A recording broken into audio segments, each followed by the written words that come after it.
I guess the button didn't go up. It's going to be bad today. Yeah, and if you see Johnny on the sidewalk, just yell out, "Johnny the Bod." He'll say, "Hey." They can do that, and I will. And I have people at the gym. A few people at the gym have done that. I was in the grocery store a month or so ago, and somebody did. Johnny the Bod. Let's welcome back also New York Times best-selling author, retired firefighter, safety engineer, Archduke of Netflix, the silent assassin, Mr. John Gilstrap. Good morning. A little more unsettling is when you're in the grocery store and you hear, "That's him! That's him! Get him!" Have we? Are you going to incorporate an AI data center into the next book? No, I can't imagine anything more boring. I don't know, man. I think he just really shot you down there. Gets everybody's blood boiling. The interview that we just did, I knew that would spark some comment in our Facebook comment section because it is a state that is wildly opposed to cameras in construction zones to stop people from driving 91 miles an hour and careening into a construction worker or through school zones. So when you bring out a scenario like we just discussed, where pretty much the entire country is wired camera to camera, you can imagine how our audience is going to react to that. I'm not comfortable with law enforcement seeking out people to arrest. You know, it's you mean casting the wide net and getting the one who's guilty. I mean, if we're not looking for the I don't know, make it something serious. But the bank robber from 30 years ago has me walking down the street. He should be doing more than walking down the street to trigger. Well, let me give you an example. To bypass the Fourth Amendment, his right against unreasonable search and seizure. Before we bring Joe Burton in, Joe, good morning, by the way. Good morning. We've got a lot to get to. My brother-in-law's niece, 5 years ago, was getting married, and the DJ for the wedding, 2 days before the wedding, was arrested for murder.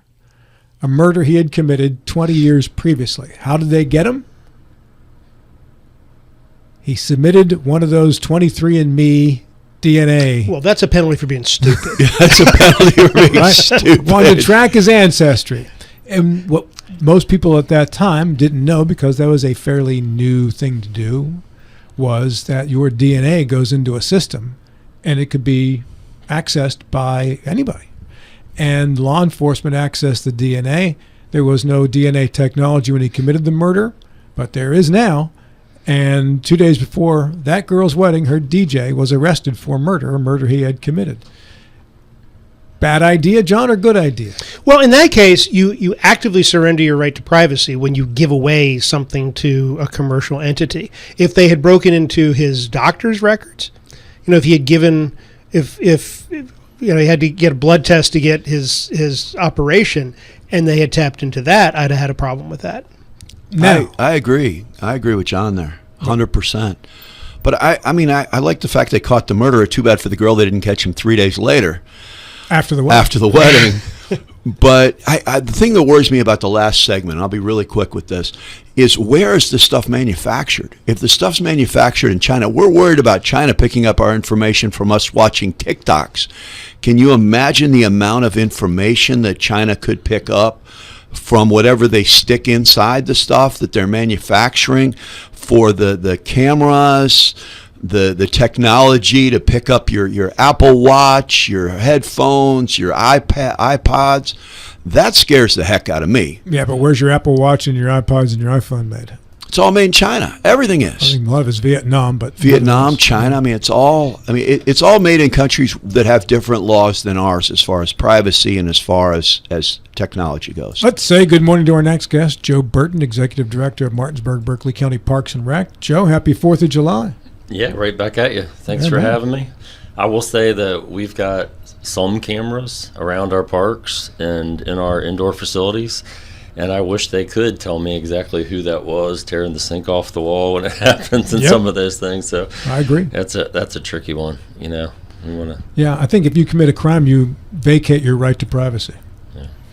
Well, yeah, I mean, I agree, and I like the fact that you guys have cameras, because there are kids all over the place, and we need to make sure kids are safe and that crazy stuff doesn't happen. I mean, y'all have done a really, really good job of slowing down the craziness that was starting to build a few years ago. That I mean, I had friends, and I went and watched rec games, watched my friends' kids play as I used to watch mine. And the atmosphere was different a few years ago than it had been, 5-10 years before. Now the atmosphere is a heck of a lot better, and I applaud you for that. I appreciate that. That's something we work very hard on, and it's constant. We keep revising rules and trying to build a culture and have constant ongoing conversations with parents and with coaches and players, and we think we have a really good culture and a good experience for the kids right now, but there are still times when there's some problems. It's just a constant effort. Let's get into the 4th of July, and Parks and Rec does not do a 4th of July fireworks program any longer. That was a few years back, Joe. So what will you be open for and doing on the 4th? So we are still open for business on 4th of July. The pool is open, regular pool hours. So, most of our parks close at dark. So we don't have anything happening after dark. But then on the 3rd, we've got a great concert. I take that back. On the 2nd, Thursday the 2nd, we have a great concert happening at War Memorial Park. We've got a band called Sold Out, and they have a huge following. We had them for the first time last year. We had a really big crowd out. It was a really fun concert. They'll be back on Thursday.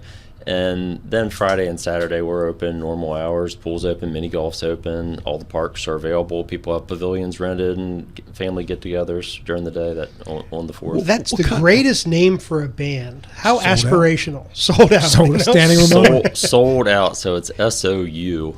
Oh, okay. All right. What kind of music do they play? They play awesome music like through the decades. So they start way back in like some really good Motown. Nice. They work all the way up to SOUL stuff. Sold Out. They put on a great show. Definitely one to try to catch at the park. That's cool. Yeah. You guys have great bands out there. How's your swimming season been so far, Joe?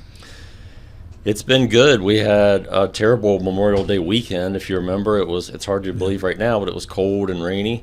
But last year, the same thing happened, but it went on for about 7 or 10 days. Yeah. This year, we had a nasty opening weekend, and after that, bam, the sun came out and it was hot, and people came immediately.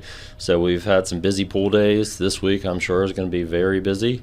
And so far, so good for the swimming season. The swimming lessons kicked off the beginning of June. And we've been to capacity in our morning and our evening lessons. We've got our senior swim aerobics at Lambert that happens every day, Monday through Friday at 11 o'clock, and it's free and it's packed. Our instructor, Tina, does an excellent job getting people out and filling the pool. And senior swim and adaptive swim is 11 to 12 every day at War Memorial Park, and it's also busy every day. So those are a couple free events people can do before the pool opens for the regular pool day, which is 12 to 5:30. How old do you have to be to participate in these senior swim events? Well, we're not carding anybody. So Nice. if you show up, you're going to be able to participate. And I've heard the Lambert pool is really doing well this year.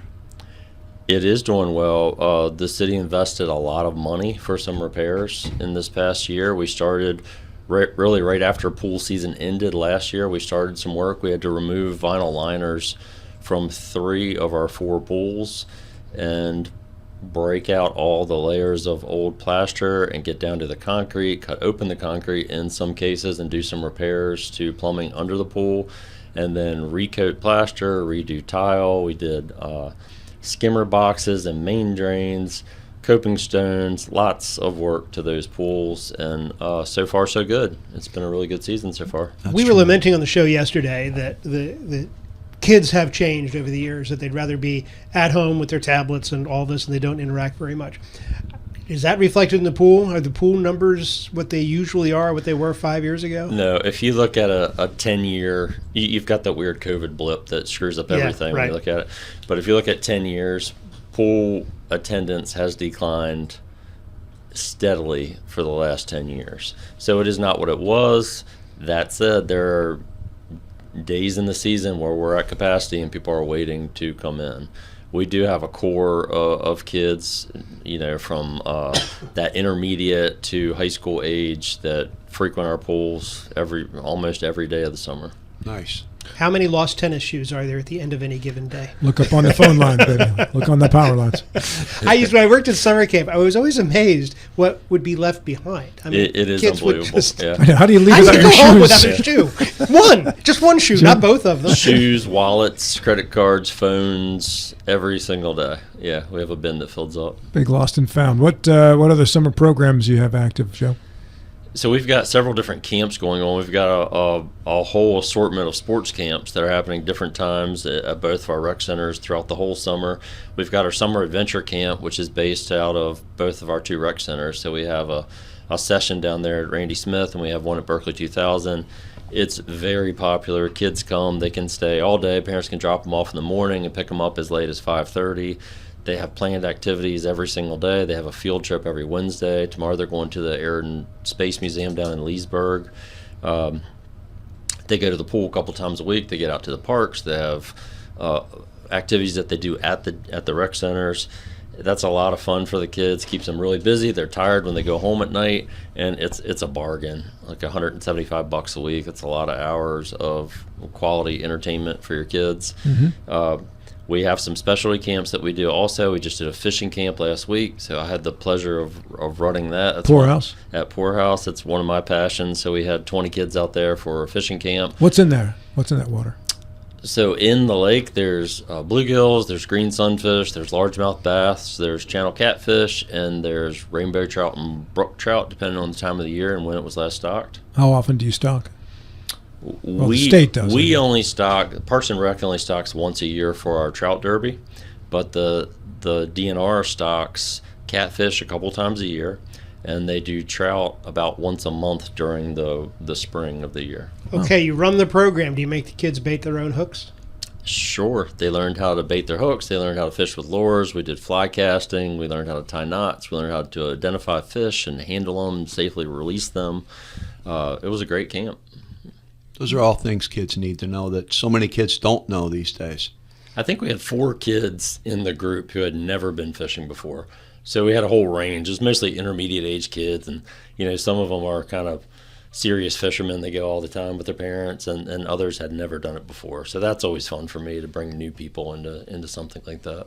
A while ago, we were renting a place in Lewis, Maryland, Delaware, by the ferry, and there's a pier that goes out pretty good distance into that. That's where the bay, Delaware Bay, meets the Atlantic Ocean. And that's like the Addams Family freak show of fish.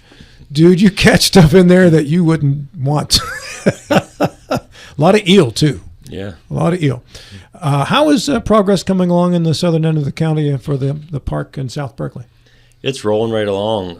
They had a couple of hiccups with mainly with some utilities that had to be relocated or some work that had to be done for water lines and electrical.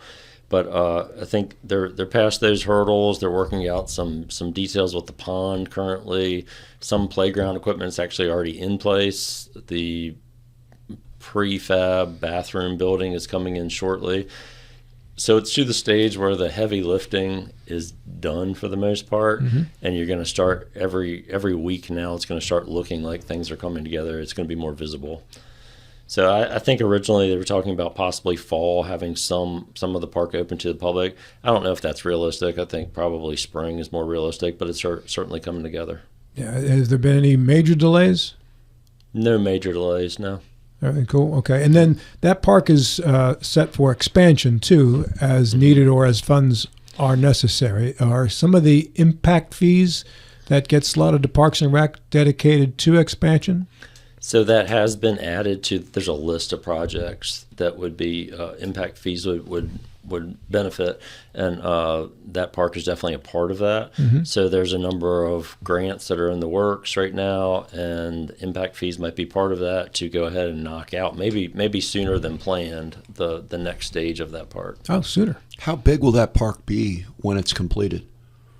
Well, it's about 30 acres altogether.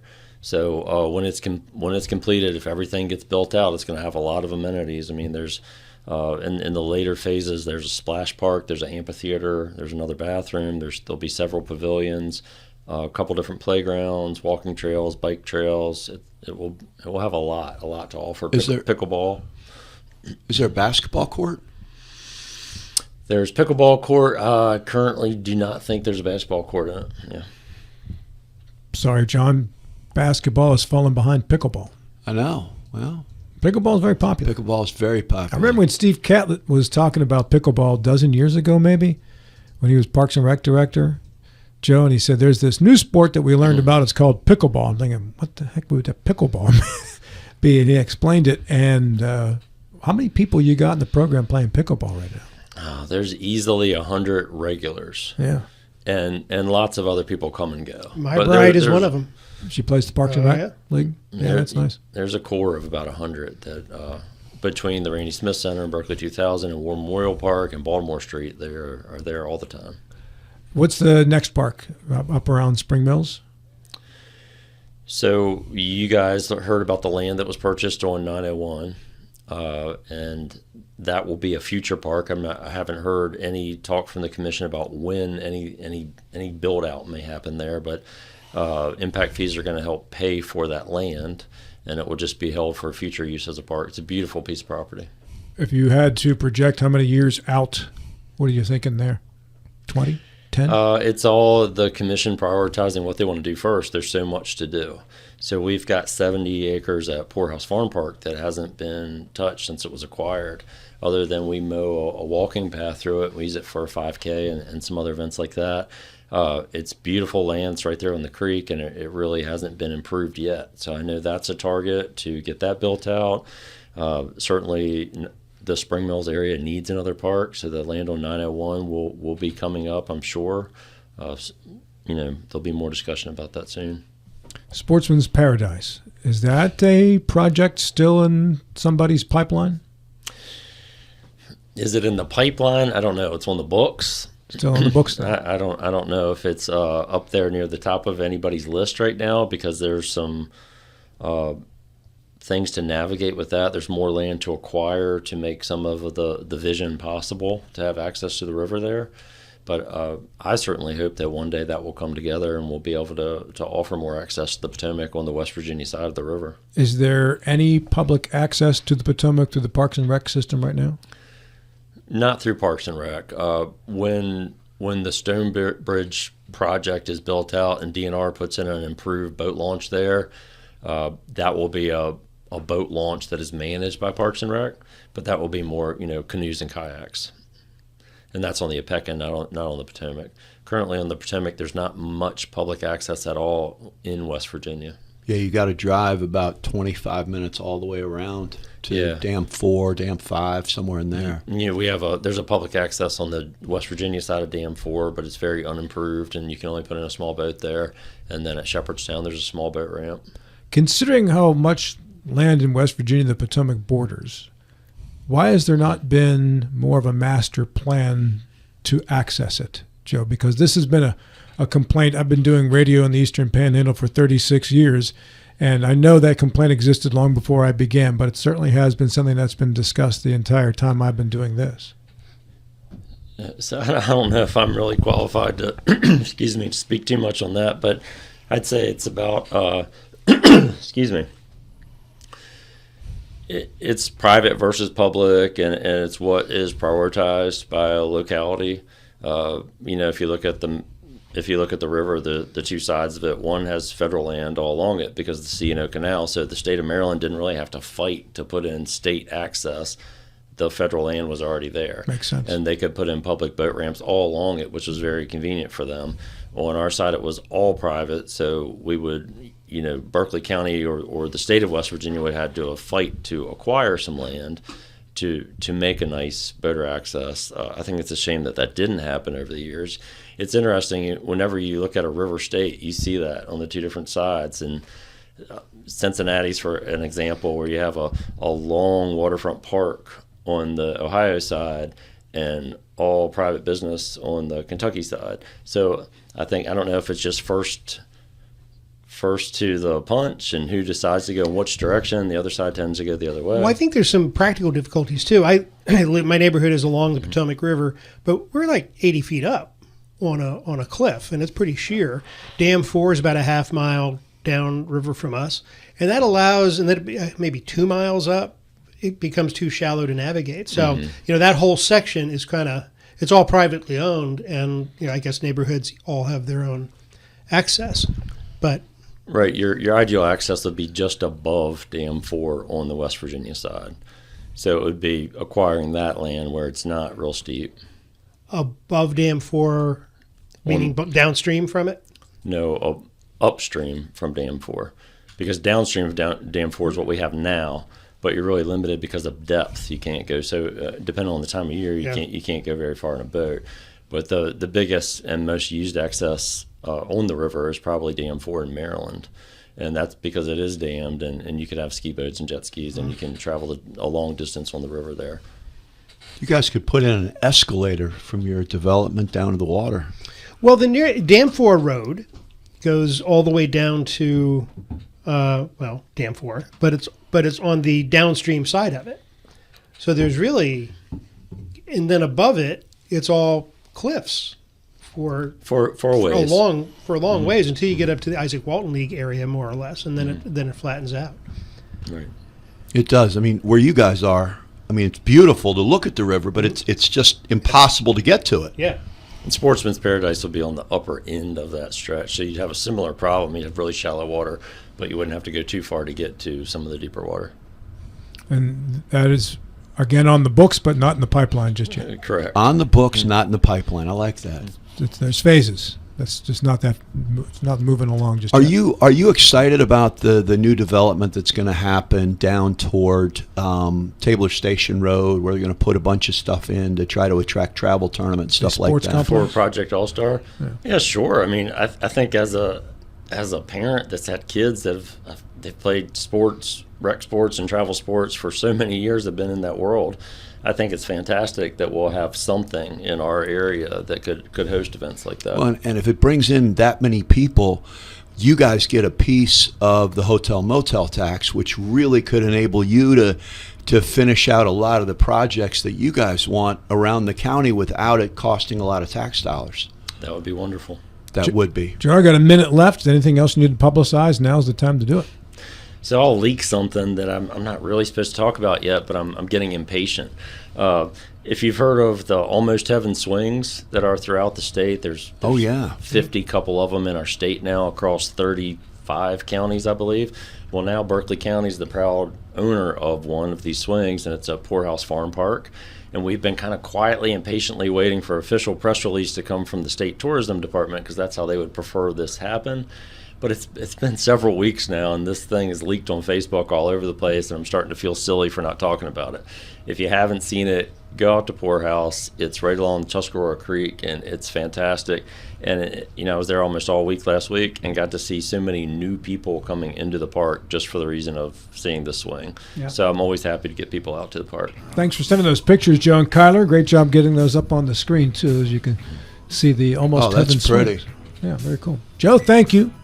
Thanks for having me. Continued safe summer season. You too. And you've got some great pool weather coming up in these next couple of days here. Unless the water's boiling. Yeah. Yeah.